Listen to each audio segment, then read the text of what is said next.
I'm answering your questions about how to reduce sugar intake and how to run away from sugar cravings. A question was asked, how does one start with getting off of sugar? This was submitted by Amy. I love this question. And basically, it's just 3 steps.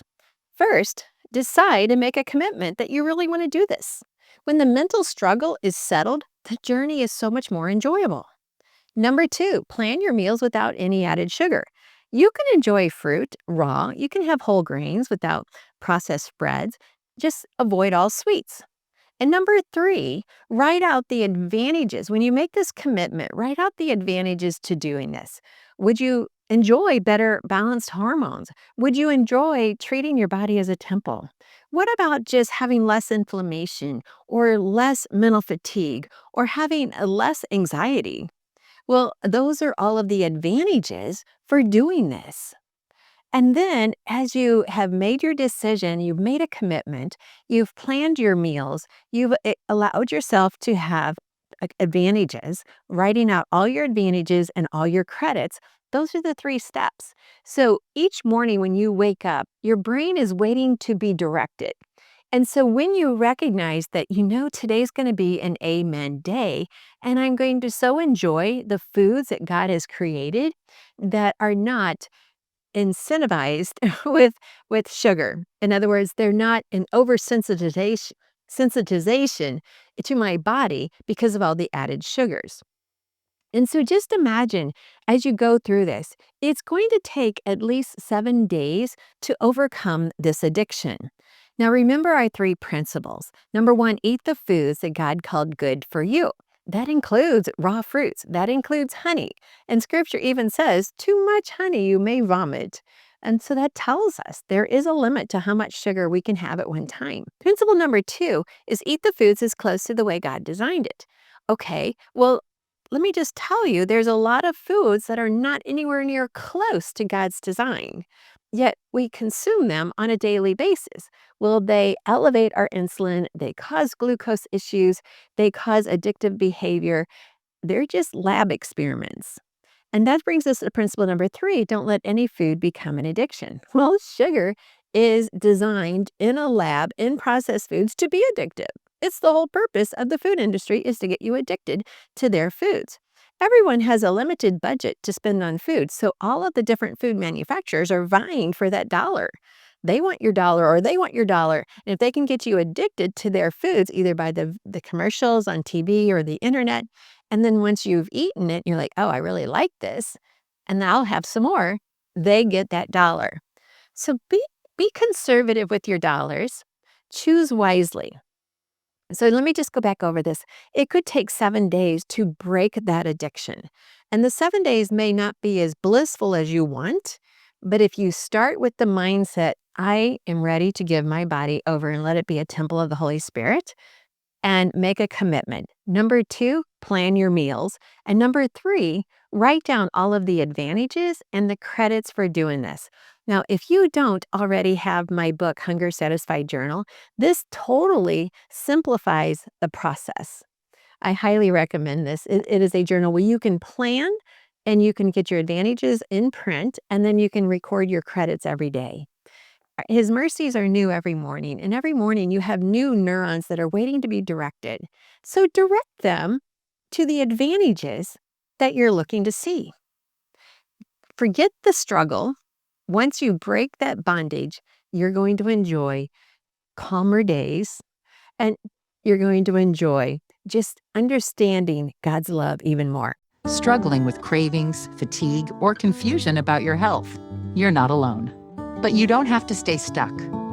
Get the free Bible Health ebook and discover 7 powerful steps to real, lasting transformation God's way. Break emotional eating. Learn what truly satisfies. Align your health with God's truth. This is your breakthrough. Get your free Bible Health ebook now on the website, thebiblicalnutritionist.com. It's time to take the first step toward vibrant health, both physically and spiritually. A question was asked, what foods are very high in sugar other than the obvious cakes and soda?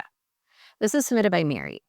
Well, you've already named the foods most high in sugar, but processed foods in general have a sugar in them to cover up the lack of flavor.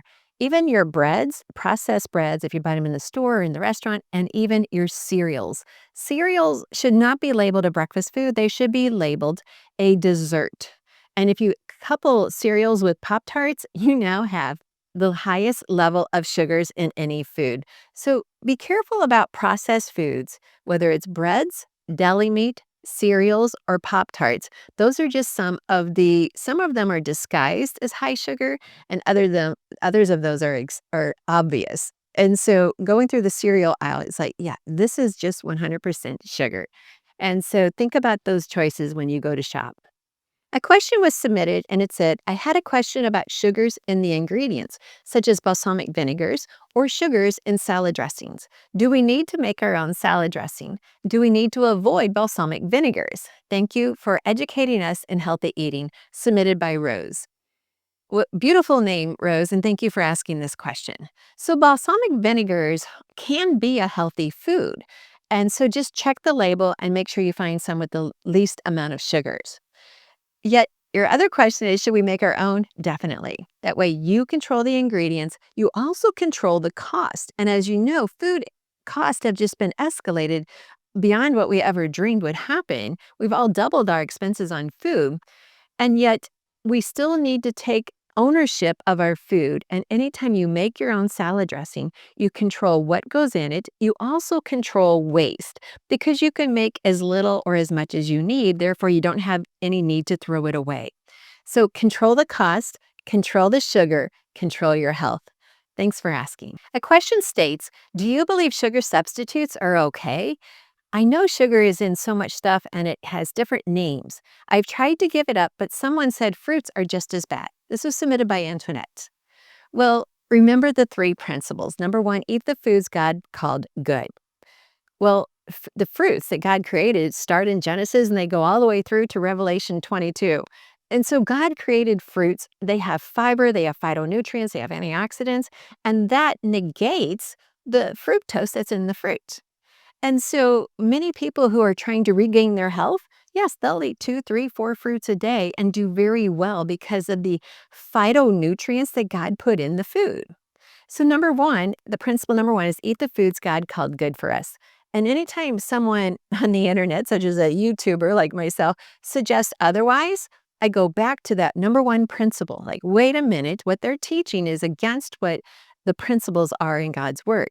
Principle number two is eat the food as close to the way God designed it. And this is where we need to recognize sugar substitutes, just that keyword substitutes, can be very addictive and they can be very cellular altering. And so we need to be careful about that. And anytime we use a substitute, then we're actually substituting a good food for a lab experiment. And we never win when that happens. Sugar substitutes also continue to create that addictive behavior for needing more sweets. Many times our mind cannot differentiate between a sugar substitute and sugar because it's creating the same thought pattern. Oh, that is sweet, therefore I want that. God's foods don't do that. Now, just think about that because it's very odd for someone to be addicted to apples. Now, I love a good apple, one good apple a day, and I am set. But I'm not going to eat 5 to 10 apples a day because the fiber, the phytonutrients, I would just be so full, it would be almost uncomfortable.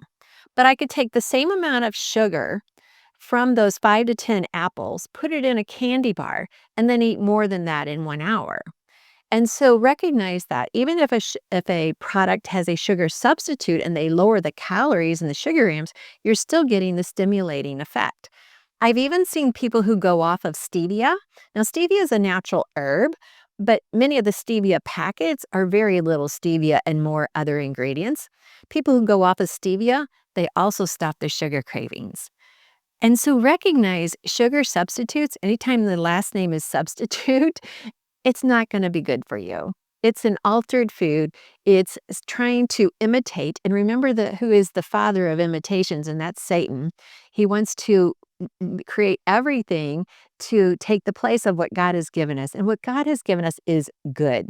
Genesis 1 he created and it was good. Good means excellent of its kind, valuable in estimation. That means you're never going to be able to compete or compare with what God has created. Yet the Satan is always trying. And many scientists are always trying too because it's all about the dollar. I look forward to reading your comments. And also, don't forget, this book is highly valuable, The Hunger Satisfied Journal. It's where you get to see God at work in your life. It's not just, hey, record what you ate. That is not it at all. This is how to plan your success. And so, thanks for letting me share this with you. And thanks for joining and letting me share with you God's recipe for excellent health.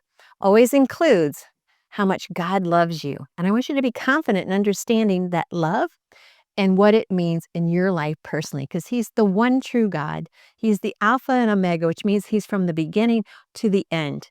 He is the same God who loved you yesterday, today, and forever. He just desires to have a personal relationship with you. Thanks for watching. Are you ready to have more fun in life and not be plagued with sickness and tiredness? At the Reclaim Retreat, we see transformations happen as soon as you arrive at this anointed place, a sacred space where God is at work and you can truly rest in His presence. Join a community of like-minded individuals ready to reclaim their health, their joy, and their God-given purpose. Come be refreshed, be renewed, be transformed. Spots are limited. Save yours today. Register now at biblicalwellnessretreat.com and reclaim what God has already promised you.